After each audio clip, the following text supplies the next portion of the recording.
Hi, I'm author Stephen McGee, and I wrote Health Forensics and Hypoxia, Mental Illness and Chronic Fatigue. And that is me, standing on top of the world's largest telescopes at the summit of Mauna Kea in Hawaii, and that's the Subaru telescope. Here to look into toxic altitude today. That's me. That's the world's largest telescope atop Mauna Kea, the WM Keck Observatory. We're going to look into this chapter today. So, does summit brain kill? And we will find that on page 55. So, does summit brain kill? Does summit brain kill? There have been many deaths above 10,000 feet. Mountain climbers and pilots are known to start exhibiting brain functioning issues above this altitude. Many airplanes have crashed into mountains above this altitude, flown into them by competent and highly experienced pilots. They generally do not survive the crash. Competent mountain climbers are often found dead above 10,000 feet, typically killed by silly mistakes they made. So what we're talking about here is this 10,000 feet is a very well known number in the high altitude field, and below 10,000 feet is regarded as much safer, and above 10,000 feet is regarded as highly dangerous. And as you can see in this paragraph, we're talking about people dying above 10,000 feet. So the deaths that you find at high altitude are typically occurring above 10,000 feet. And they're numerous. They're happening in various types of people. So let's carry on. In professional astronomy, the Subaru telescope atop the 13,800 feet Mauna Kea in Hawaii, so that's the telescope right there, is the most well-known case of deaths in the profession. It started construction in 1991 and was completed in 1998. However, there were two separate incidents that both produced worker fatalities. The first incident was October 13, 1993. A forklift fell over, fatally crushing the worker. And the second was on January 16, 1996. Sparks from a welder caused a fire that killed 3 and injured many. Approximately 26 workers went to the hospital for treatment. So that number 2, that is the most serious accident. It occurred in the Subaru telescope, and it was a fire. So it's a pretty big fire from my understanding. It killed 3. Approximately 26 workers went to the hospital. So that's what that telescope, the Subaru telescope, is famous for in professional astronomy, is these 2 accidents it had. So having an accident up at 13,800 feet is not where you want to be when you have an accident. We're going to look into that further into the chapter. The Subaru telescope in Hawaii claimed the lives of 4 workers during its construction. The job was made more hazardous by the lack of emergency response at the summit. The closest professional government fire and ambulance department for the mountain is at the Pohakuloa training area, approximately a 46-minute drive of 21.7 miles. So you make a 911 call from this Mauna Kea summit facility. You're going to be waiting a long time for somebody to show up. Doesn't matter who you call, whether it's the police, an ambulance, fire truck. You're going to have a long wait for them to show up. So if you've had a serious accident up there, you could actually die while you're waiting for them to show up. The closest fully equipped emergency hospital is the Hilo Medical Center at 1 hour and 11 minutes of driving for 41.2 miles. The hospital is outside of the golden hour, where early treatment may prevent serious injury or death of the patient. Seriously injured patients that arrive an hour after being injured have a much higher rate of death. Air ambulance helicopters typically cannot land at the 13,800 feet summit as the air is too thin for them to hover or take off again at landing. As far as I'm aware, there is no helipad at the summit of Mauna Kea, and I've never seen a helicopter land there. So I worked up there for about 5 years, and I never saw a helicopter up there. I've never seen a helicopter land up there. I've never seen a helicopter attempt to land up there. So one of the things that you don't see on top of Mauna Kea is aircraft. They're pretty much absent from the top of Mauna Kea. I have been injured at the 13,800 feet summit of Mauna Kea and had to attend the hospital emergency department for treatment. The injury turned into a slow-growing knee tumour that had to be removed a few years later. I regard that tumour today as the long-term complications of a serious hypoxic injury that was kept in a hypoxic environment for a few years with a body that was constantly in a state of malacclimatization, sleep deprivation, and was using company-supplied intermittent oxygen and over-the-counter drugs to treat altitude sickness. My body became very sickly during that time.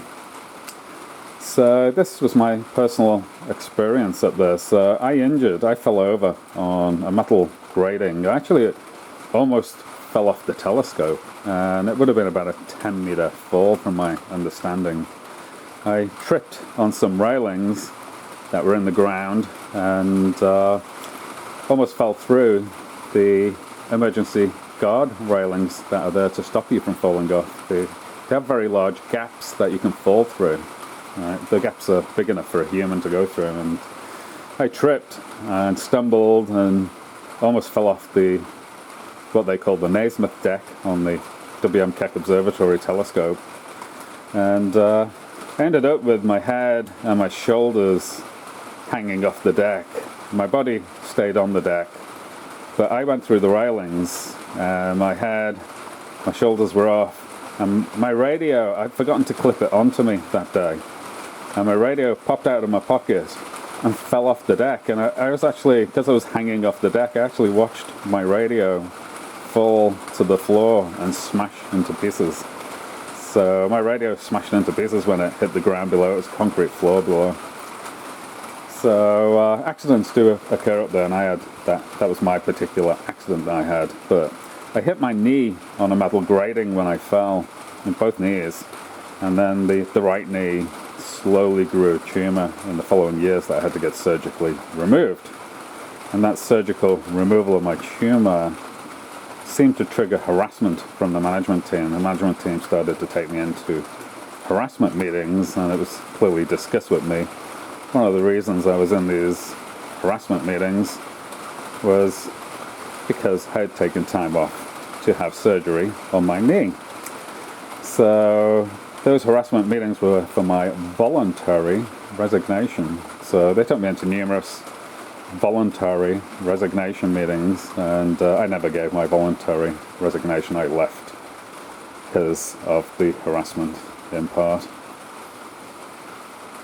I've not been able to find any information that details the full range of deaths, injuries, long-term sicknesses and diseases in the 13,800 feet Mauna Kea current and past summit workers. This information really should be gathered and published so that we know what the very unusual environment of Mauna Kea summit is doing to current and past summit workers, and what the rates are compared to healthy sea level population. So these are typically sea level adapted humans, or close to sea level adapted humans, that are working at the summit of Mauna Kea, which is a very high altitude environment. So these workers are typically out of their environment. They're genetically adapted to a much closer to sea level environment, but they're working in this environment that their genetics have no adaptation to. So they tend to get sick, and for some of them they go on to get diseased, and for some of them they die. Mauna Kea Observatories was established in 1967, and I am of the opinion that future telescope construction should not take place. My personal research into the toxicity of the 13,800 feet summit indicates that the correct path forward is to demolish the known biologically toxic Mauna Kea observatories and restore the summit back to the sacred Hawaiian place that has always been.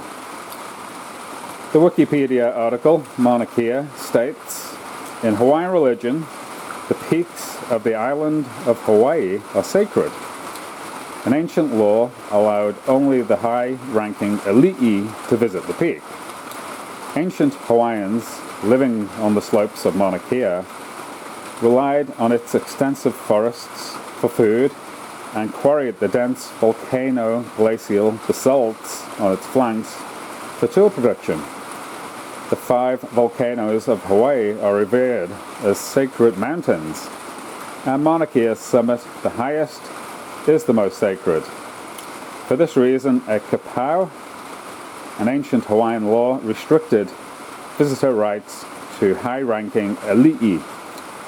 Hawaiian associated elements of the natural environment with particular deities.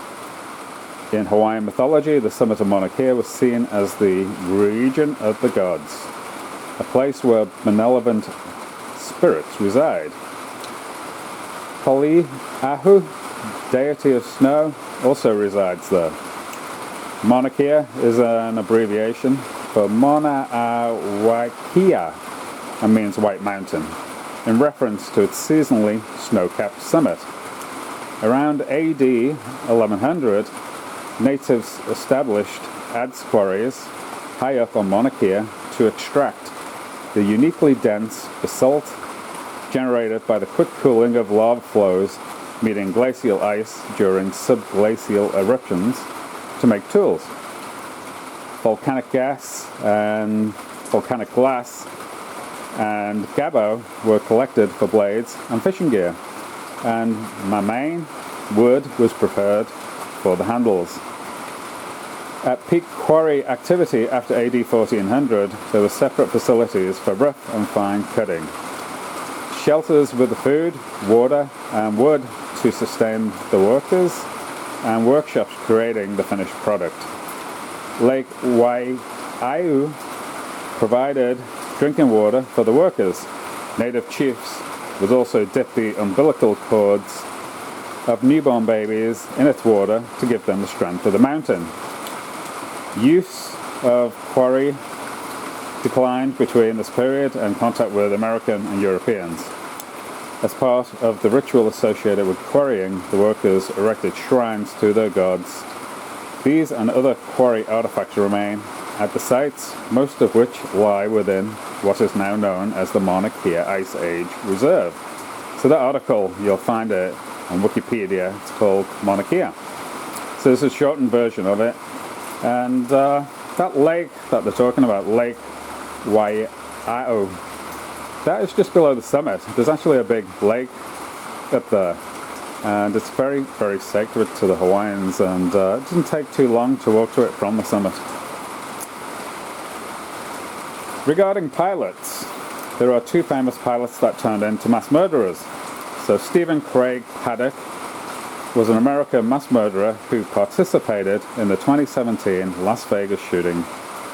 Paddock opened fire into a crowd of approximately 22,000 concertgoers attending a country music festival on the Las Vegas Strip, killing 60 people and injuring approximately 867, at least 413 of whom were wounded by gunfire. Paddock died by suicide in his hotel room following the shooting. The incident is the deadliest mass shooting by a lone shooter in the United States history. Paddock's motive remains officially undetermined, and the possible factors are the subject of speculation. Paddock was a real estate investor, property manager, accountant, amateur pilot, and video poker gambler who lived in Mesquite, Nevada. So that article's on Wikipedia under Stephen Paddock. So he was an amateur pilot. So these amateur pilots have similar high and very high altitude exposures to these summit workers. And there's a condition in these summit workers called summit brain. It's actually called high altitude cerebral edema. So that's HACE for short. And they become very forgetful, confused, start developing memory issues, headaches. They get big, massive headache is one of the conditions of it. And they have to use oxygen, medical oxygen, no prescriptions from doctors at this summit. So they use a medical oxygen to treat the high altitude cerebral edema, which they know in advance is going to occur before they go up there. And seems the same thing happens in pilots. So that's why we're talking about pilots. So let's have a look at the next pilot. Germanwings Flight 9525 was a scheduled international passenger flight from Barcelona El Prat Airport in Spain to Dusseldorf Airport in Germany. The flight was operated by Germanwings, a low-cost carrier owned by the German airline Lufthansa. On 24th of March 2015, the aircraft, an Airbus A320-211, crashed 100 kilometers, 62 miles, 54 nautical miles southwest of Nice in the French Alps. All 144 passengers and all 6 crew members were killed. It was the only fatal crash involving a Germanwings aircraft during the company's 18 years in operation.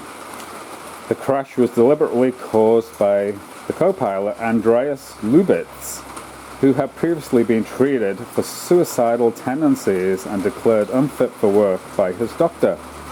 Lubitz kept this information from his employer and instead reported for duty. Shortly after reaching cruise altitude and while the captain was out of the cockpit, he locked the cockpit door and initiated a controlled descent that continued until the aircraft collided with a mountainside. So you'll find an article on Wikipedia under Germanwings Flight 9525. It's much larger on Wikipedia. So we've got 2 pilots, and they're both committing mass murders. And the one thing they have in common with this guy is the high altitude and very high altitude exposures they get in their job. And pilots use medical oxygen. So in me, this abusive mountain lifestyle at the top of Mauna Kea in a very toxic environment to sea level adapted humans brought on hypoxia, mental illness and chronic fatigue. And I was in that state for many, many years. I eventually figured out a treatment for it. So, like the pilots, I was having mental health issues. That's why mental illness is there. I was on all kinds of weird mental issues during and after working at this facility, the WMKEC Observatory. So when I saw these stories about these mass murdering pilots, I wasn't surprised. Because the same thing pretty much happened to me. I didn't kill a bunch of people, but I was certainly very, very sick from the exposures of this toxic mountain. Suicide by pilot is common, and there have been many airplane crashes caused by the pilot committing suicide in flight. Suicide by pilot, you'll find that on Wikipedia. The article is called Suicide by Pilot. Professional astronomy workers are known to commit suicide, as are mountain climbers. So I actually have a guy I worked with at the WMKEC Observatory. He went on to kill himself, and he had the same exposures as me on the mountaintop. So he's engaging in the same abusive, toxic workplace environment activities as I was. So let's wrap this up. Engaging in dangerous activities above 10,000 feet is known to increase the risks of injury and death. So the thing I want you to remember about this particular chapter is we're talking about above 10,000 feet. So things get very, very shady for sea level adapted humans above 10,000 feet. If you're a sea level adapted human, you really should not be going above 10,000 feet. So that's the book, Toxic Altitude. It's a discussion about what altitude does to these summit workers in the professional astronomy field. It's also an interesting read for pilots, cabin crew, mountain climbers, skiers, truck drivers that may drive all over the USA and go to high and very high altitudes. And toxic altitude for a prolonged period in the human can lead on to hypoxia, mental illness, and chronic fatigue. If you want to find more about that condition, you'll find it in this book. And Health Forensics is an interesting read because it talks about all the things I was looking into before I started making the significant links across to toxic altitude. I hope you enjoyed the video, and please subscribe, and I wish you the very best of health. Thank you.